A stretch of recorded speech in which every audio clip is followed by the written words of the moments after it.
Hello friends, welcome to my channel. ఈరోజైతే నేను బెండకాయ మసాలా కర్రీ ఎలా చేయాలో చూపించబోతున్నాను. మనమైతే ఫస్ట్ పావు కేజీ అన్ని బెండకాయలని తీసుకొని నార్మల్గా కట్ చేసుకొని పెట్టుకోవాలి. ఒక బెండకాయలో 2-3 పీసెస్ అలా చేసుకొని పెట్టుకోవాలి. మంచి ఆయిల్లో దూరగా వేయించుకోవాలి. తర్వాత అయితే మనం ఒక కప్లో కర్డ్ తీసుకొని కొంచెం ధనియాల పొడి, garam masala and 1 table spoon కారం వేసుకొని మంచిగా మిక్స్ చేసుకొని పక్కన పెట్టుకోవాలి.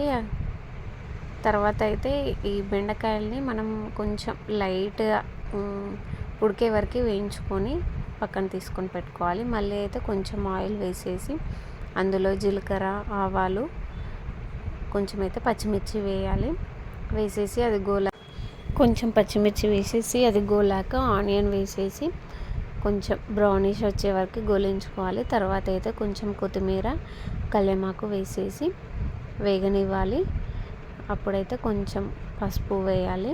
పసుపు, అల్లం పేస్ట్ అది వేసేసి గోలినాక టమాటాలు వేయాలి.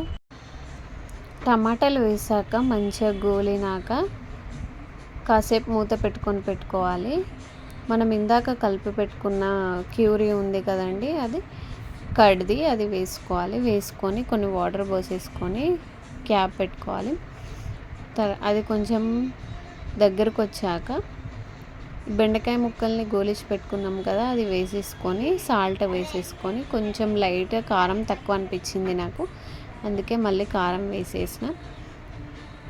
వేసేసి మూత పెట్టుకొని లాస్ట్కి అయితే మనం కొత్తిమీర వేసేసుకుంటే అయిపోతుంది, కర్రీ రెడీ.